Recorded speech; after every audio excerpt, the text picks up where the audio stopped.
Hi friends, welcome to ஜெஸிஸ் cook book. இன்றைக்கி பன்னீர் 65 தான் நம்ம செய்ய போகிறோம். இது வரைக்கும் இந்த மாதிரி ட்ரை பண்ணலைன்னா ஒரு டைம் ட்ரை பண்ணி பாருங்கள். இது ஒரு நல்ல ஈவினிங் ஸ்நாக்ஸு. 200 கிராம் பன்னீர் எடுத்திருக்கேன். இது சின்ன சின்னதாக நான் கட் பண்ணிகிட்ருக்கேன். உங்களுக்கு பிடிச்ச ஷேப்பில் நீங்கள் கட் பண்ணிக்கலாம். அதில் கொஞ்சம் மஞ்சத்தூள், உப்பு போட்டுக்கோங்க. கொஞ்சம் இஞ்சி பூண்டு கிரேவி கொஞ்சம் போட்டுக்கோங்க. அப்புறம் ரெட் சில்லி பவுடர் போட்டுக்கோங்க. அரிசி மாவு, கார்ன்ஃப்ளவர் மாவு, கடலை மாவு, இது மூணுமே 1/2 டேபிள் ஸ்பூன் போட்டுக்கோங்க. அதுக்கப்புறம் லெமன் பிழிஞ்சு ஊற்றிக்கோங்க. மெல்லமாக அது மேக்னேட் பண்ணி அதுக்கப்புறம் நல்லா சூடான ஆயிலில் போட்டு ஃப்ரை பண்ணிக்கோங்க. 2-3 பச்சை மிளகு நீளமாக கட் பண்ணி, கொஞ்சம் கறிவேப்பிலை அதையும் இதில் போட்டு நல்லா ஃப்ரை பண்ணிக்கோங்க.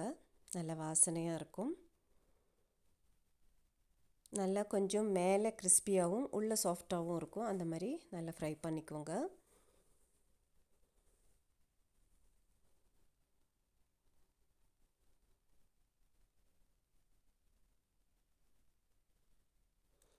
லாஸ்ட்டு ஃப்ரை பண்ணி எடுத்ததுக்கப்புறம் கொஞ்சம் சாட் மசாலா போட்டு சூடாக சாப்பிடுங்க. ரொம்ப சூப்பராக இருக்கும்.